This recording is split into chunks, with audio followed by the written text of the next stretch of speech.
आपका विधि से MT news में मैं हूं कृष्णकांत सिंह। हरी अब देखते दिन भर की खास खबरें।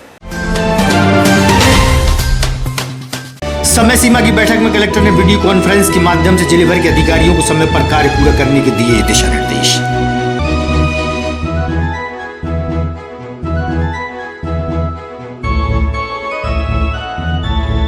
जगतगुरु शंकराचार्य स्वामी स्वरूपानंद सरस्वती जी महाराज को पुष्प अर्पित कर दी गई श्रद्धांजलि। नगर के वर्षवत विद्वान पंडित रहे मौजूद।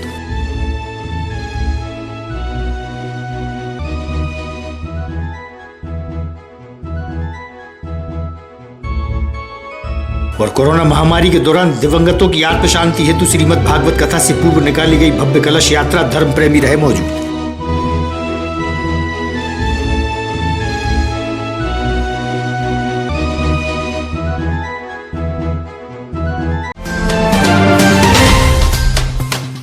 अब खबर विस्तार से। कलेक्ट्रेट के सभागार में समय सीमा की बैठक आयोजित हुई। कलेक्टर उमाशंकर भार्गव द्वारा विभागीय अधिकारियों को समय सीमा में कार्य पूरा करने के निर्देश दिए गए। वहीं वीडियो कॉन्फ्रेंस के माध्यम से तहसील स्तर पर जानकारी ली और दिशा निर्देश दिए।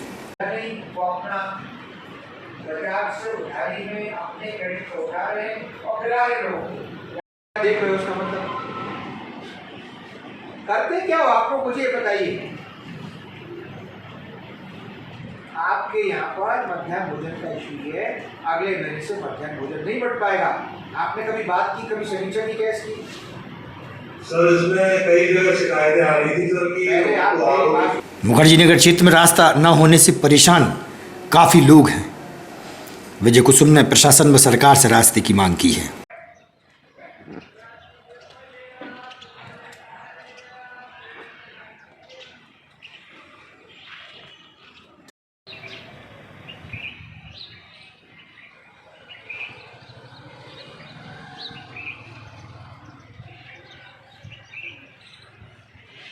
विजय जी कहाँ रहते हैं आप? मैं माली के बाग में रहता हूँ, जो मुखर्जी नगर से समीपी है। यहाँ पर क्या समस्या है? यहाँ पर रोड की समस्या है और जिसके कारण यहाँ पर घुटने घुटने से ऊपर पानी में हमेशा ही चलना पड़ता है। कितना कीचड़ है कि कोई ना तो अच्छा, दूसरा यहाँ पे रास्ता भी नहीं है, जिसकी वजह से ना तो एम्बुलेंस या आगे कोई घटना दुर्घटना हो जाए या किसी को डिलीवरी होना है तो ऑटो तक नहीं जा पाता है। उसका मेन कारण एक तो ये बगीचा है, जिसके कारण रोड सीधा नहीं है, तो गाड़ी वगैरह ऑटो वगैरह कोई टर्न होकर नहीं जा पाता। मेरा माननीय अध्यक्ष महोदय श्रीमती प्रीति राकेश शर्मा जी, हमारी आदरणीय भाभी जी से निवेदन है कि वो इस तरफ ध्यान देकर इस रोड चालू करवाए और ये बगीचों को छोटा कर, जिससे रोड सीधा हो सके। लेकिन कितने यहाँ पे जो निवास रहते कितने लोग प्रभावित होंगे? कम से कम होंगे 5000 से ऊपर क्या, और हर 2-4-8 दिन में कोई ना कोई समस्या इसमें उत्पन्न होती है इस रोड की वजह से। कोरोना महामारी के दौरान दिवंगतों की आत्म शांति व तर्पण के लिए श्री हित हरिवंश कल्याण समिति मध्य प्रदेश द्वारा श्रीमद् भागवत कथा से पूर्व देवी का बाग स्थित माता के दरबार से कलश यात्रा निकाली गई, जो कि कथा स्थल पर पहुंची।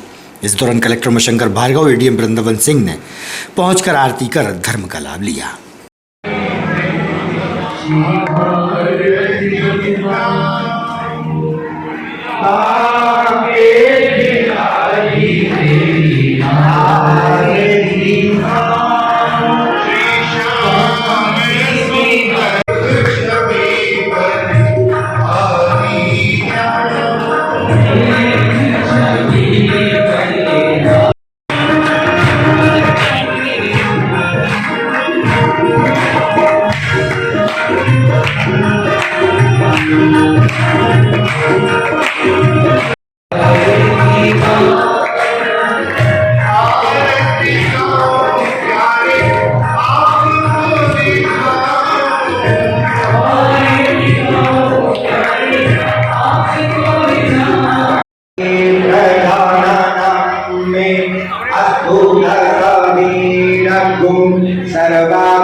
भागवत कथा प्रारंभ करने के पूर्व श्रीमद् भागवत पुराण की आरती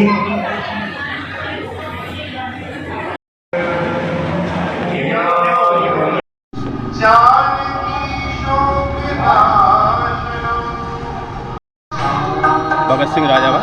जैसा कि विगत 2 वर्षों में हमने जो महाबीमारी का रूप देखा है कोरोना के रूप में, उसमें जो दिवंगत हुई पूरे संपूर्ण विदिशा जिले की परिजन, जो अपने लोग जो हमसे बिछड़ गए हैं, इनकी मुक्ति सदगति सही क्रियान्वयन सही नहीं हो पाया जिनका, द्वारा जो आयोजन रखा गया है भगवत कथा का, वाकई में समिति ने बहुत अद्भुत प्रयास, जो कोरोना काल में जो मृत्यु हुई है उनकी आत्म शांति और उनको तर्पण देने का जो भगवत कथा के माध्यम से आयोजन किया है, मैं समिति के सभी सदस्यों को बहुत बहुत आभार करता हूँ, धन्यवाद देता हूँ।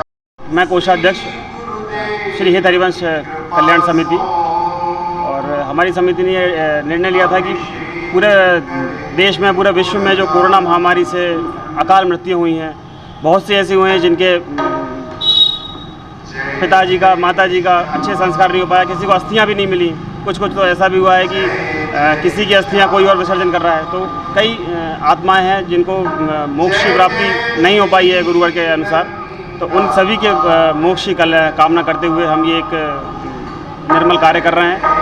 केवल विदिशा जिले के नहीं, हम ईश्वर से प्रार्थना करते हैं कि विश्व के सभी समस्त आत्माएं जो दिवंगत हुई हैं, सभी को अपने चरणों में स्थान दे हमारी भागवत कथा के माध्यम से। सक्सेना जी, आप क्या है और ये संस्था के माध्यम से क्या आयोजन चल रहा है यहाँ पर? मैं श्री हित हरिवंश कल्याण समिति का प्रदेश सह सचिव हूँ, और विदिशा जिले में हमारे अपने जो 465 लोग कोरोना काल में दिवंगत हो गए थे, जिनके संस्कार नहीं हो पाए, जिनके ठीक से अस्थि विसर्जन नहीं हो पाए, जिनकी तर्पण नहीं हो पाए, जिनके पिंडदान नहीं हो पाए, उन सब के लिए श्री हित हरिवंश कल्याण समिति ने श्रीमद् भागवत कथा के माध्यम से उनको तर्पण देने की कोशिश की है। आज कथा का पहला दिवस है।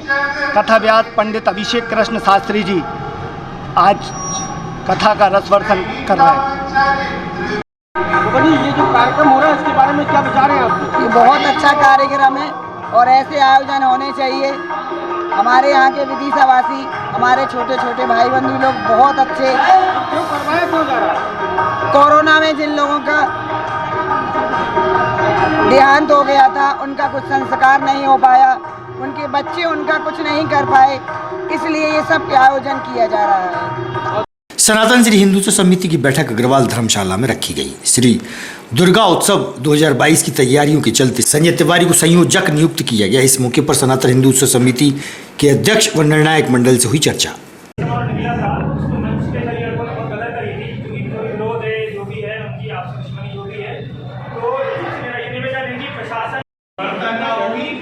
दूसरी चीज, हम माता रानी की विदाई कर रहे हैं तो उनको एक अल्टीमेटम दिया जाए कि कोई अश्लील गाने उनके साउंड सिस्टम से ना बजे।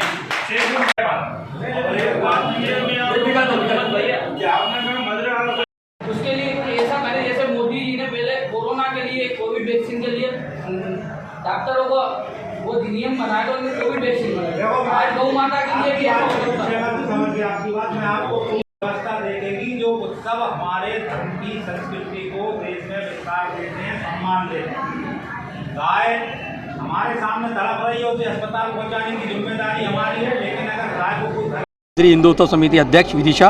जी, आज यहाँ पर जो बैठक हुई थी में क्या निर्णय लिया है, किसको क्या पदभार सौंपा? जी, आज दुर्गा उत्सव 2022 संचालन की एक अहम बैठक यहाँ बुलाई गई थी, जिस बैठक में दुर्गा उत्सव की तैयारियों को लेकर पूरी रूपरेखा तय हुई है सभी की सहमति से, और इस कार्यक्रम के संयोजक का भी चयन किया गया है सार्वजनिक रूप से। संजय तिवारी जो मेरे साथ खड़े हैं, ये इस दुर्गा उत्सव 2022 के संयोजक होंगे। बैठक में जो महत्वपूर्ण निर्णय क्या लिए गए हैं? महत्वपूर्ण निर्णय दुर्गा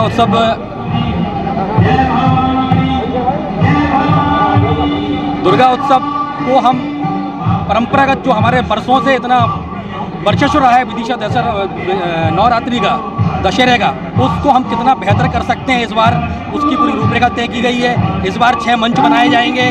पिछली बार 2 वर्षों से काम भी नहीं हुआ था दुर्गा उत्सव का, इस बार हमने 6 मंच बनाए जाएंगे। आबकारी से चालू होगा इस बार मंच, और बड़ी बजरिया पे जाके आबकारी से चालू होगा, लेकिन आबकारी की तो बात ही कर रहे हैं यहाँ पर, शराब नहीं पिएंगे। नहीं, आबकारी कार्यालय के पास हमारा जो है पहला प्रथम मंच रहेगा, जिसको हम प्रवेश द्वार कहेंगे। दुर्गा उत्सव का प्रवेश द्वार का वो मंच पहला आबकारी पे बनेगा, और अंतिम मंच जो होगा वो होगा बड़ी बजरिया में। निर्णायक मंडल बैठेगा बड़े बाजार में। और आज ये तय हुआ है कि सभी दुर्गा उत्सव समितियां जितने भी पंडाल लगेंगे, उन सभी से जाके संयोजक, मैं और हमारी पूरी टीम सबसे निवेदन करेंगे कि भाई किसी प्रकार का मदिरापान ना करें। दुर्गा उत्सव है, दुर्गा उत्सव को एक भव्य रूप में माता के रूप में उनकी विसर्जन करें, अच्छे से मनाएं, ये हम सभी से अपील करेंगे। जिला संयोजक दुर्गोत्सव चल समारोह। देखिए, आपको जो संयोजक का पदभार मिला है, किस तरीके से निर्वाह करेंगे आप? पूरी निष्ठा और पूरी ईमानदारी के साथ हम 2 दिन जो माता का जागरण और बाकी के जो कार्यक्रम करने हैं वो हम पूरी श्रद्धा के साथ करेंगे कि कोई भी विधर्मी किसी प्रकार से हमारे चल समारोह या हमारा जो उत्सव है उसमें किसी प्रकार की कोई विघ्न ना डाल पाए, इसको लेकर हम पूरी तरीके से अलर्ट हैं। इसमें जो डांडिया होगा, डांडिया में कुछ अप्रिय घटना, हाँ, उसको लेकर गाइडलाइन सनातन श्री हिंदू उत्सव समिति बनाएगी कि कोई अदर धर्म का व्यक्ति इस कार्यक्रमों में ना उपस्थित होता है। इसके लिए सनातन श्री हिंदू उत्सव समिति की अपनी पूरी तैयारी है। आप जो मंदिर के बने हैं, क्या व्यवस्था करेंगे आप? क्या है कि हम 3 दिन दुर्गा जी की झांकियों का जान के निरीक्षण करेंगे। वो वहाँ देखेंगे कि कैसी व्यवस्था है। वहाँ पे ये भी देखेंगे, आजकल पंडाल में बैठ के बगल में ताश खेले जाते हैं, तो वो देखेंगे कि भाई जहाँ ताश खेल रहे हैं या जहाँ क्या हो रहा है, तो उस हिसाब से झांकी को नंबर दिए जाएंगे और निर्देश दिए जाएंगे कि दारू पी के जूता पहनकर वो अंदर ना जाएं। भारतीय डाक कर्मचारी संघ द्वारा निजी गार्डन में संभागीय सम्मेलन आयोजित हुआ। कार्यक्रम की जानकारी आयोजकों द्वारा दी गई।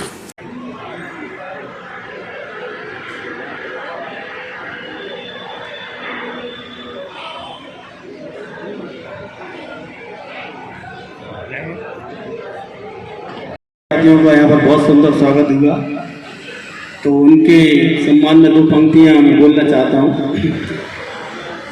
स्वागतम स्वागतम स्वागतम, आप आए हमारा नमन। स्वागतम स्वागतम स्वागतम, आप आए हमारा नमन। आप आए हमारा नमन, आप आए हमारा नमन। स्वागतम स्वागतम, किसी का दर्द मिल सके तो ले उधार, किसी के वास्ते हो तेरे दिल में प्यार। आप सब बोले जीना इसी का नाम है, किसी की। मोहन शर्मा, पूर्व राष्ट्रीय कार्यकारी अध्यक्ष, भारतीय डाक कर्मचारी महासंघ। मनमोहन शर्मा। आज हमारा यह कार्यक्रम विदिशा संभाग का संयुक्त संभागीय अधिवेशन है। जैसे कि संवैधानिक व्यवस्था है कि हर संगठन 2 साल में अपना सम्मेलन करता है, और सम्मेलन के दौरान विगत 2 वर्षों में हमने क्या किया कर्मचारियों के लिए, कर्मचारियों की क्या समस्याएं हैं, संगठन अखिल भारतीय स्तर पर और प्रदेश स्तर पर क्या काम कर रहा है, उसकी जानकारी हम कर्मचारियों को देते हैं। इस कार्यक्रम में शामिल हुए कहाँ से आए? इस कार्यक्रम में देवरी, पांजरा से लेकर और लटेरी और सिरोंज, मतलब विदिशा और रायसेन जिले के समस्त डाकघरों से कर्मचारी यहाँ उपस्थित हुआ है। और यह सौभाग्य का विषय है कि भारतीय मजदूर संघ की रीति नीति से प्रेरणा लेकर ग्रुप सी के 15 आदमी, पोस्टमैन और एमटीएस के 14 आदमी और ग्रामीण डाक सेवक के 140 लोगों ने भारतीय डाक कर्मचारी संघ की सदस्यता ग्रहण की है। जगत गुरु शंकराचार्य श्री स्वामी स्वरूपानंद सरस्वती जी महाराज का लोक दृष्टि से भौतिक देहावसान व तत्व दृष्टि से ब्रह्मैकत्व सिद्धि होने पर संवेदना एवं समादराभिनंदन कार्यक्रम आयोजित हुआ। पूज्य स्वामी जी की तस्वीर पर पुष्प अर्पित कर श्रद्धांजलि दी गई। विश्व के सांस्कृतिक धार्मिक उत्थान में उनके योगदान को नमन किया गया। इस मौके पर शहर के गणमान्य व विद्वान पंडित उपस्थित थे।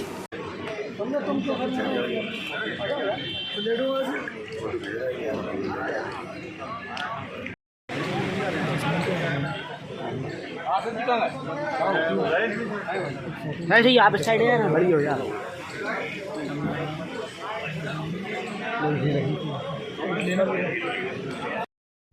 किसी का दर्द मिल सके तो ले उधार, किसी के वास्ते हो तेरे दिल में प्यार। आप सब बोले जीना इसी का नाम है किसी की। आज हमारे शंकराचार्य जी श्री स्वरूपानंद सरस्वती जी जो दो पीठ के शंकराचार्य थे, शारदा पीठ और ज्योतिष पीठ, उनके लिए श्रद्धांजलि सभा का आयोजन यहाँ पर रखा गया था। जी, विदिशा से क्या लगाव था उनका? विदिशा के बारे में कुछ उनका बारे में बताएं। क्या कब आए? विदिशा में उनका कई बार आगमन हुआ है, संख्या तो नहीं बता सकते क्योंकि अगर एक बार दो बार होता, कई बार उनका आगमन हुआ है और बड़ा स्नेह रहा। और यहाँ धर्मप्राण जनता से उनका तो विशेष स्नेह था और यहाँ पे एक अवसर पाके वो आते रहते थे यहाँ पे बड़ा। जगत गुरु शंकराचार्य जी स्वरूपानंद जी महाराज का आज श्रद्धांजलि सभा का आयोजन रखा गया था। सनातन धर्म परंपरा के सर्वोच्च धर्म गुरु शंकराचार्य परंपरा के 22,772वें शंकराचार्य आदि भगवान विष्णु से ये परंपरा प्रारंभ होती है, जिसे आदि शंकराचार्य ने पुनरुत्थित किया। तदुपरांत उस परंपरा के 2,772वें शंकराचार्य आदि गुरु शंकराचार्य जी थे स्वरूपानंद जी महाराज।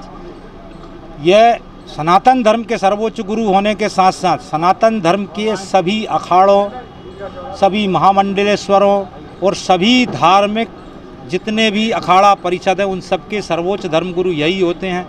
इनके ही अंदर सनातन धर्म के सभी आयोजनों की तिथियां, धर्म सम्मत बात, धर्मशास्त्रों में संशोधन, ज्योतिष में संशोधन, काशी विद्वत परिषद के माध्यम से नए पंचांगों का निर्माण, ये सब इन्हीं की अनुमतियों से होता है। सर्वोच्च धर्मगुरु जो हैं शंकराचार्य, ये हमारे धर्म के लिए और विश्व के लिए सर्वोच्च सत्ता है। सनातन धर्म की सर्वोच्च सत्ता के श्री चरणों में आज समस्त सनातन धर्मावलंबियों ने यहाँ मंदिर परिसर में पुष्पांजलि अर्पित कर श्रद्धा सुमन अर्पित किए हैं। और पुराना जिला चिकित्सालय स्थित सूरज निकेतन के दिव्यांग बच्चों को 22 कुर्सियां जैन मिलन की सदस्यों द्वारा दी गई। नीता सर्राफ द्वारा जानकारी दी गई। समाजसेवी महिलाएं भी उपस्थित थीं।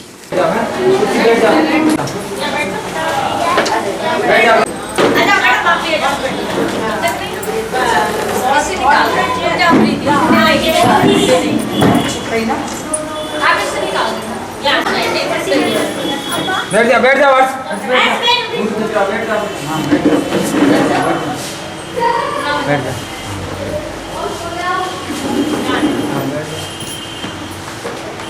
जैन मंडल में अध्यक्ष नीता सराफ हूँ। मैं आज सूरज निकेतन स्कूल में अपनी सहेलियों के साथ आई हूँ। सूरज निकेतन विशेष स्कूल है बच्चों का। इसमें हमने बच्चों को, छोटे बच्चों को बैठने के लिए कुर्सियाँ दी हैं स्कूल में। मैडम ने हमसे बोला था कि हम कुर्सियाँ चाहिए, तो हमारे मंडल द्वारा कुर्सियाँ प्रदान की गई हैं। आर्यन हिल्स परिवार द्वारा नगर पालिका अध्यक्ष एवं सांसद प्रतिनिधि राकेश शर्मा का स्वागत व सम्मान कार्यक्रम रखा गया। आर्यन हिल्स परिवार के सभी सदस्य इस अवसर पर उपस्थित थे। सदस्यों ने कहा कि हमारा नगर पालिका का कोई भी टैक्स बकाया नहीं है, जिसकी राकेश शर्मा ने हिल्स के लोगों की प्रशंसा की और कहा कि आपके विकास कार्य और तेजी से कराए जाएंगे। इस अवसर पर नगर पालिका उपाध्यक्ष संजय दिव्या कीर्ति, हिल्स के अध्यक्ष डॉक्टर सतीश जैन, महामंत्री डॉक्टर सुधीर चौकसे, सुमंत भार्गव एवं हिल्स परिवार के सभी सदस्य उपस्थित थे।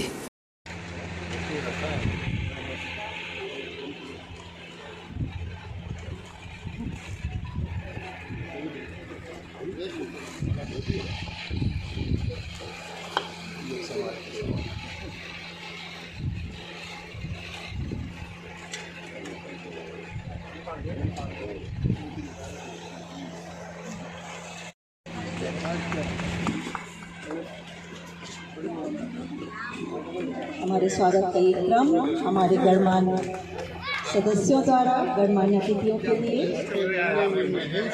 अरे यार आप तो जल्दी जाओ, हम तो जरूर जाओ। जय हमारी बोर्ड में बनेंगे।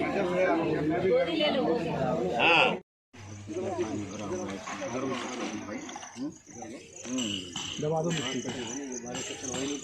विदिशा के सरपंच सचिव एवं रोजगार सहायकों के द्वारा अपनी समस्याओं के संबंध में जिला प्रशासन को ज्ञापन सौंपा गया।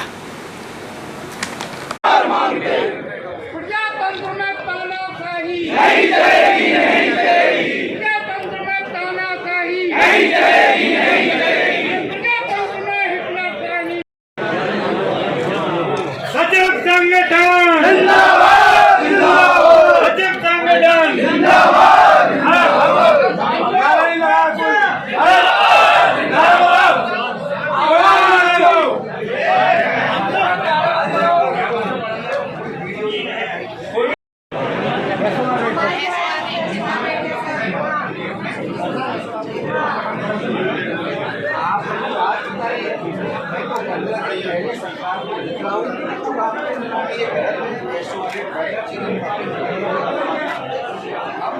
सरपंच हूँ, सरपंच संघ का ब्लॉक विदिशा से अध्यक्ष हूँ। किस संदर्भ में आज ज्ञापन दे रहे हैं? आज हम लोग SOR रेट के संदर्भ में दर के रेट पे दे रहे हैं, जो कि आज पुराने समय का जो 2015 का रेट चला आ रहा है, और आज जो रेट महंगाई इतनी हो गई है कि उस रेट पे हम काम नहीं कर पा रहे हैं। और आज स्थिति ये है कि नाली या कोई सीसी या कुछ भी बिल्डिंग बनाते हैं तो गृह से सरपंचों को उसमें लगाना पड़ेगा। ये स्थिति आज की पंचायतों में है। इस हिसाब से सरपंच संघ काम नहीं कर पाएगा।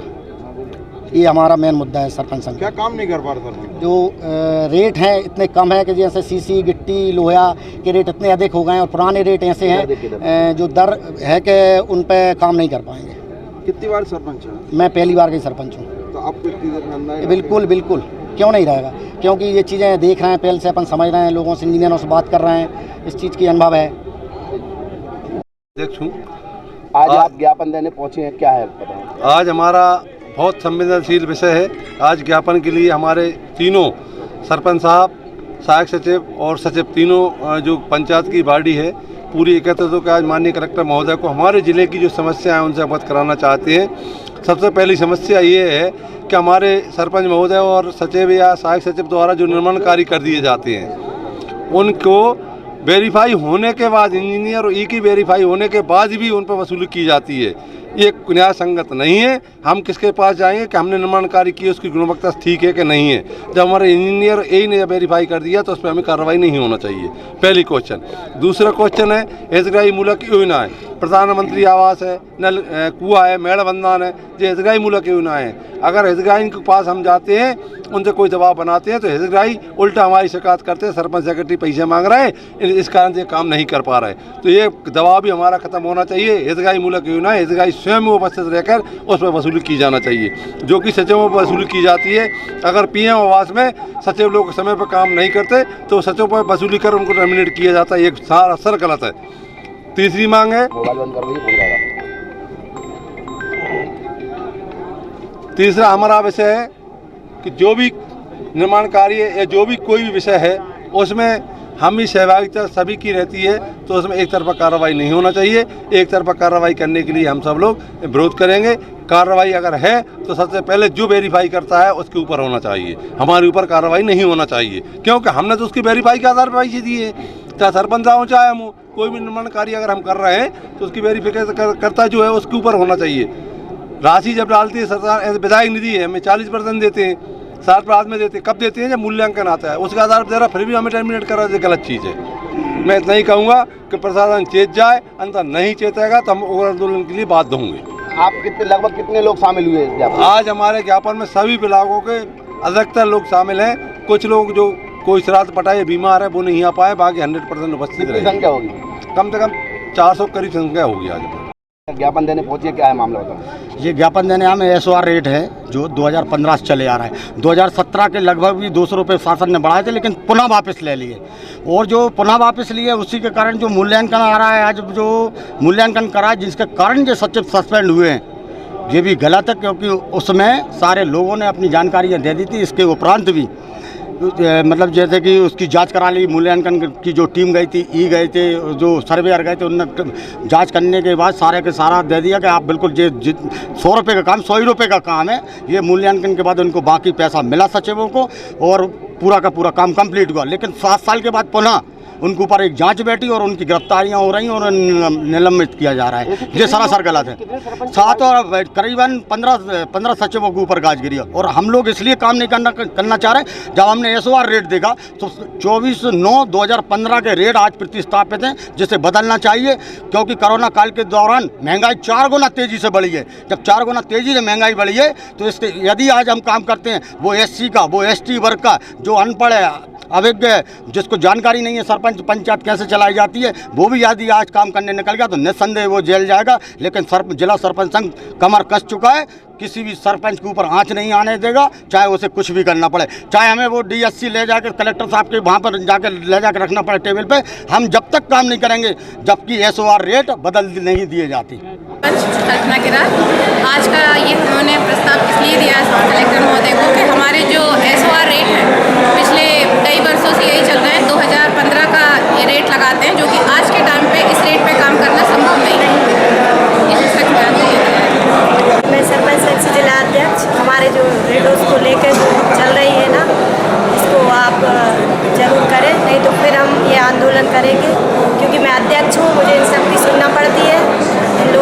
चुना है, इसलिए आप लोग ये कार्रवाई जल्दी करें। आज की खबरों को देते ही पर विराम, आप देखते रहिएगा विधि संयम।